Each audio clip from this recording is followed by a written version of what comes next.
ତ ଆଜି ଦୋକାନ କାମ ସାରି ମୁଁ ଯାଉଥିଲି ଗାଡିରେ। କିଛି କାମ ଥିଲା। ସମୟ ପ୍ରାୟ 2ଟା 2:30 ହବ। ଗଲା ଭିତରେ ଗୋଟେ ଛୋଟ ଆକ୍ସିଡେଣ୍ଟ ହେଇଗଲା ମୋର ଗାଡିରେ। ଗାଡିରୁ ପଡିଗଲି, ଚକା ସ୍ଲିପ୍ ହେଲା। ସ୍ଲିପ୍ କଲା ପରେ ଗାଡିରୁ ପଡିଗଲି, ଯାହା ଫଳରେ କି ମୋର ଗୋଡ ହାତ ବହୁତ ଖଣ୍ଡିଆ ମଣ୍ଡିଆ ହେଇଯାଇଛି। ଯାହା ଭାଗ୍ୟ ଭଲ ହେଲମେଟ ପିନ୍ଧିଥିଲି ବୋଲି କିଛି ସେମିତି କିଛି ମୁଣ୍ଡ ଉପରେ ମାଡ଼ ହେଇନି କି ପ୍ରେସର ପଡୁନି। ତ ମୁଁ ଆପଣଙ୍କୁ ଦେଖେଇବି କଣ ଦେଖେଇବିନି, ଆପଣ ମାନେ ଥମ୍ବନେଲ ଦେଖି ଜାଣିଯିବେ। ବେଶ ଭଲ ହବ, ନ ଦେଖିବାଟା ହିଁ ଭଲ ହବ। ଖଣ୍ଡିଆ ମଣ୍ଡିଆ ଟିକେ ହେଇଛି ତ ମୋର। ଆଉ ଗୋଟେ କଥା କହୁଛି, ମୋର ସମସ୍ତ ଓଡିଆବାସୀଙ୍କୁ ଅନୁରୋଧ, ଯୋଉମାନେ ଟାଉନରେ ଗାଡି ଚଳାନ୍ତି, ଗାଁରେ ଗାଡି ଚଳାନ୍ତୁ, ସ୍ପିଡ ଲିମିଟ ପୁରା କମ କରି ଚଳାନ୍ତୁ। 5 ମିନିଟର ଜାଗାରେ ପହଞ୍ଚିବା ଜାଗାରେ ଯଦି ସେଟା 50 ମିନିଟରେ ପହଞ୍ଚନ୍ତି, କିଛି ଅସୁବିଧା ହବନି। 5 ମିନିଟ ଜାଗାରେ 50 ମିନିଟ ଲାଗୁ ପଛେ କିଛି ଅସୁବିଧା ହବନି। ଜମା ତରବର ହେଇ ଗାଡି ଚଳାନ୍ତୁନି।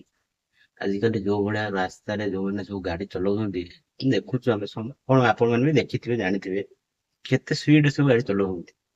ତେଣୁକରି ମୋର ସମସ୍ତଙ୍କୁ ଅନୁରୋଧ, ଏତେ ଜୋରରେ ଗାଡି ଚଲାନ୍ତୁ ନାହିଁ। ନିଜ କଣ୍ଟ୍ରୋଲ ଭିତରେ ରହି ଗାଡି ଚଲାନ୍ତୁ। ଦେଖିବେ ଆପଣଙ୍କ ଲାଇଫ ବହୁତ ଭଲରେ ଯିବ। ଆଜି ମୋର ଯୋଉ ଆକ୍ସିଡେଣ୍ଟ ହେଲା, ଆକ୍ଚୁଆଲି ସତ କଥାଟା ହଉଛି, ମୋ ସାମ୍ନାରେ ଯୋଉ ଗାଡିଟା ଯାଉଥିଲା, ତାର ସ୍ପିଡ ଥିଲା 40ରୁ 50। ମୋର ଗାଡିର ସ୍ପିଡ ଥିଲା 30, 35 ସ୍ପିଡ ଥିଲା। ତ ମୁଁ ତା ପଛ ପଛରେ ଯାଉଥିଲି, ତଥାପି ତାଠୁ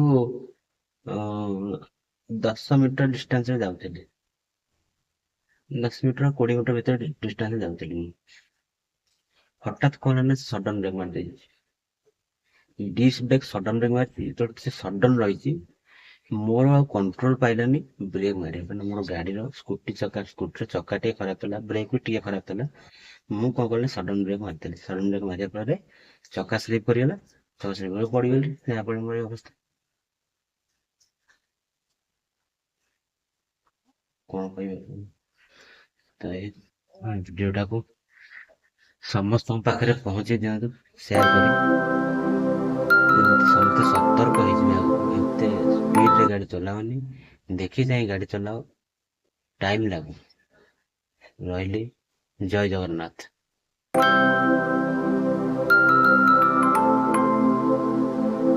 ଆଜି ଦୋକାନ କାମ ସାରି ମୁଁ ଯାଉଥିଲି ଗାଡିରେ। କିଛି କାମ ଥିଲା। ସମୟ ପ୍ରାୟ 2ଟା 2:30 ହବ। ଗଲା ଭିତରେ ଗୋଟେ ଛୋଟ ଆକ୍ସିଡେଣ୍ଟ ହେଇଗଲା ମୋର ଗାଡିରେ। ଗାଡିରୁ ପଡିଗଲି, ଚକା ସ୍ଲିପ୍ ହେଲା। ସ୍ଲିପ୍ କଲା ପରେ ଗାଡିରୁ ପଡିଗଲି, ଯାହା ଫଳରେ କି ମୋର ଗୋଡ ହାତ ବହୁତ ଖଣ୍ଡିଆ ମଣ୍ଡିଆ ହେଇଯାଇଛି। ଯାହା ଭାଗ୍ୟ ଭଲ ହେଲମେଟ ପିନ୍ଧିଥିଲି ବୋଲି କିଛି ସେମିତି କିଛି ମୁଣ୍ଡ ଉପରେ ମାଡ଼ ହେଇନି କି ପ୍ରେସର ପଡୁନି।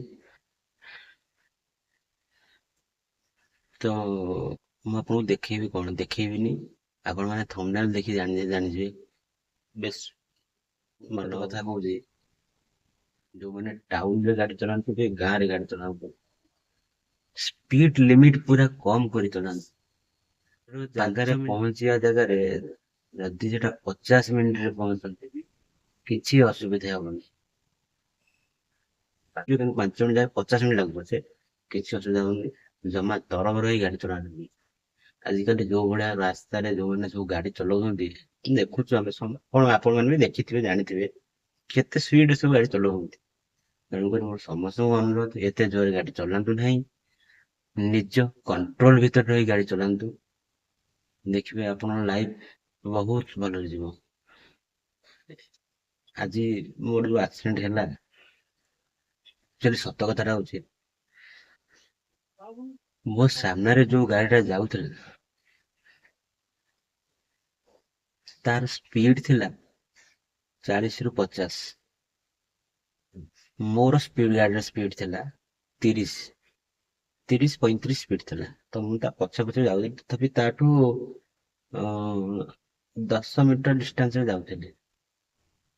10 ମିଟର 20 ମିଟର ଭିତରେ ଡିଷ୍ଟାନ୍ସରେ ଯାଉଥିଲି ମୁଁ। ହଠାତ୍ କଣ ହେଲା ନା, ସଡନ ବ୍ରେକ୍ ମାରିଦେଇଛି। ଡିସ୍କ ବ୍ରେକ୍ ସଡନ ବ୍ରେକ୍ ମାରିଛି, ଯେତେବେଳେ ସେ ସଡନ ରହିଛି, ମୋର ଆଉ କଣ୍ଟ୍ରୋଲ ପାଇଲାନି ବ୍ରେକ୍ ମାରିବା ପାଇଁ। ମୋର ଗାଡିର ସ୍କୁଟିର ଚକା ଟିକେ ଖରାପ ଥିଲା, ବ୍ରେକ୍ ବି ଟିକେ ଖରାପ ଥିଲା। ମୁଁ କଣ କଲି, ସଡନ ବ୍ରେକ୍ ମାରିଦେଲି। ସଡନ ବ୍ରେକ୍ ମାରିବା ଫଳରେ ଚକା ସ୍ଲିପ୍ କରିଗଲା। ଚକା ସ୍ଲିପ୍ କରି ପଡିଗଲି, ଯାହାଫଳରେ ମୋର ଏଇ ଅବସ୍ଥା। କଣ କହିବି ଆପଣଙ୍କୁ? ତ ଏଇ ଭିଡିଓଟାକୁ ସମସ୍ତଙ୍କ ପାଖରେ ପହଞ୍ଚେଇ ଦିଅନ୍ତୁ ସେୟାର କରି, ଯେମିତି ସମସ୍ତେ ସତର୍କ ହେଇଯିବେ ଆଗକୁ। ଏତେ ସ୍ପିଡରେ ଗାଡି ଚଲାଅନି, ଦେଖି ଚାହିଁ ଗାଡି ଚଲାଅ, ଟାଇମ ଲାଗୁ। ରହିଲି, ଜୟ ଜଗନ୍ନାଥ।